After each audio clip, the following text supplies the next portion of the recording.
విశాఖపట్నం నుంచి రాజధాని అమరావతి చేరాలంటే తెలంగాణ రాజధాని హైదరాబాద్కి వెళ్ళి అక్కడ మరో విమానాన్ని క్యాచ్ చేసి నానా కష్టాలు పడి వెళ్లాల్సి వచ్చింది అని చెప్పేసి మాజీ మంత్రి గంటా శ్రీనివాసరావు గారు చేసినటువంటి ట్వీట్ మీద తెలుగుదేశం పార్టీ అధిష్టానం సీరియస్ అయినట్టు తెలుస్తుంది.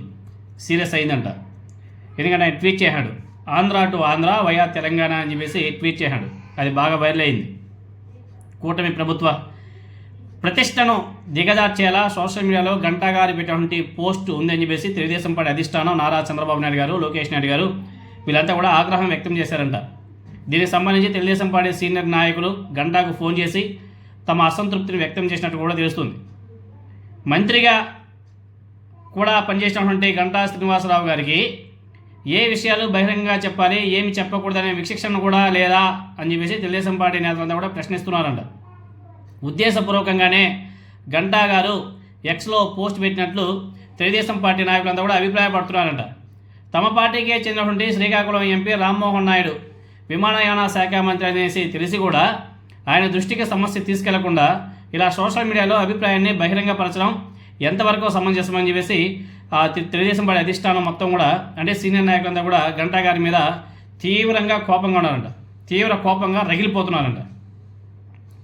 విశాఖపట్నం నుంచి విజయవాడ మధ్య ఉదయం వేళల్లో నడిచే 2 విమానాలు రద్దు చేయడంతో హైదరాబాద్ను చుట్టేసుకునే వెళ్లాల్సి వచ్చిందని చెప్పేసి గంటా శ్రీనివాసరావు గారు పోస్ట్ పెట్టడం పెద్ద చర్చాంశం అయిపోయింది ఇప్పుడు కూటమి ప్రభుత్వంలో. దురదృష్టవశాత్తు ఆ రోజు మంగళవారం కావడంతో వందే భారత్ రైలు లేకపోవడంతో 2 విమానాలు మారి విజయవాడ చేరాల్సి వచ్చిందని చెప్పేసి ఆయన తన ఆవేదన వ్యక్తం చేయడం తప్ప ఆయనకు ఒక భావ ప్రకటన స్వేచ్ఛ అనేది ఒకటి ఉంటుంది. దాన్ని తన భావనను కూడా ఆయన వ్యక్తపరుచుకునే పరిస్థితి కూడా లేకుండా పోయి తన ఆవేదనను సోషల్ మీడియాలో ఎక్స్ప్రెస్ చేస్తే కూడా అది కూడా తప్ప. ఇక మీదట ఏమైనా ఉంటే ప్రభుత్వం లేదా పార్టీ పెద్దల దృష్టికి తీసుకెళ్లాలంట. ఇలాంటి ఏమైనా సమస్యలు ఉంటాయి అటని చెప్పేసి తెలుగుదేశం పార్టీ సీనియర్ నాయకులు గంటా గారికి ఫోన్ చేసి చెప్పారంట.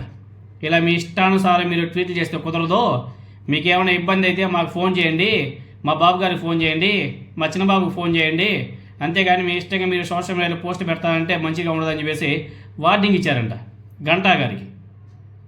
ఏమయ్యా, ఆయన ఏదో సఫర్ అయ్యాడో ఆయన బాధను ఏదో ఆయన వ్యక్తపరచుకుంటే అది కూడా తప్పని చెప్తే ఇంక ఏం చెప్తాం చెప్పండి.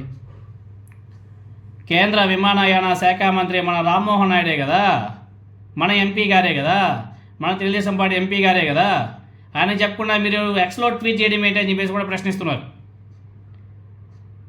ఏమయ్యా, మీరు అమరావతిలో ఇంటర్నేషనల్ ఎయిర్పోర్ట్ కడుతున్నారు కదా, కట్టాలని చెప్పేసి ప్లాన్ చేస్తున్నారు కదా, విజయవాడ నుంచి విశాఖపట్నానికి కంటిన్యూస్గా 2 ఫ్లైట్లు తిప్పలేరా?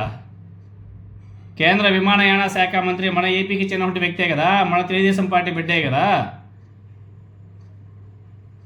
2 విమానాలు తిప్పలేరా అయ్యా? విశాఖపట్నాన్ని గతంలో జగన్మోహన్ రెడ్డి గారు చెప్పాడు, దాన్ని ఎగ్జిక్యూటివ్ క్యాపిటల్ చేస్తాము, అది మంచి ఆర్థికంగా బాగా ఈజీగా డెవలప్ అయ్యి విశాఖపట్నాన్ని డెవలప్ చేస్తున్నాము, అది మంచి ఎగ్జిక్యూటివ్ క్యాపిటల్గా డెవలప్ చేస్తున్నాము, మంచి ఆర్థిక సంపదను సృష్టించి పెట్టే సిటీ అది, దాన్ని మంచిగా చేసుకున్నాము, బాగా డెవలప్ చేస్తున్నామని చెప్పేసి జగన్మోహన్ రెడ్డి గారు ఆ విధంగా ఆలోచన చేసి ముందుకు వెళ్తే వీళ్ళు ఏం చేశారు? సర్వనాశనం చేశారు. గంటా గారి ట్వీట్లో గమ్మత్తైన ఒక మ్యాటర్ ఒకటి ఉంది. ఆయన ఏమన్నాడంటే, ఆర్థిక రాజధాని విశాఖపట్నం నుంచి శాసన రాజధాని అమరావతికి వెళ్ళడానికి మాకు ఇన్ని తిప్పలు పడ్డాయని చెప్పేసి మాట్లాడాడు. ఇదే కదా జగన్మోహన్ రెడ్డి గారు కూడా చెప్పింది లాస్ట్ 5 ఇయర్స్లో. ఎగ్జిక్యూటివ్ రాజధాని, ఆర్థిక రాజధాని విశాఖపట్నాన్ని మనం బాగా డెవలప్ చేస్తున్నామంటే ఎవరు వినలే. ఇప్పుడు గంటా గారే చెప్తున్నాడు, అవును అది ఆర్థిక రాజధాని అనేసి. అంటే వీళ్ళు చెప్తేనేమో కరెక్టు, జగన్మోహన్ రెడ్డి గారు చెప్తేనేమో తప్పు. జగన్మోహన్ రెడ్డి గారు ముఖ్యమంత్రిగా ఉంటే విజయవాడకి విశాఖపట్నానికి కంటిన్యూస్గా కనీసం 10 ఫ్లైట్లు తిప్పేవాడు. ఎందుకంటే విశాఖపట్నం ఎగ్జిక్యూటివ్ క్యాపిటల్, విజయవాడ అంటే ఈ గన్నవరం, అమరావతి ఇవన్నీ కూడా శాసన రాజధాని. ఎప్పుడు ఇటు అటు నాయకులు తిరుగుతూనే ఉంటారు కాబట్టి ఫ్లైట్లు కంటిన్యూస్గా ఇటు తిరుగుతూనే ఉండేటివి. ఈ కూటమి ప్రభుత్వం అధికారం చేపట్టిన తర్వాత అంతా అమరావతి అనే లోపు విశాఖపట్నాన్ని మర్చిపోయే లోపు విశాఖపట్నంలో ఇంకేముంది అని చెప్పేసి ఫ్లైట్లు కూడా క్యాన్సిల్ చేసేసుకున్నారు వాళ్ళ ఇష్టంగా వాళ్ళే.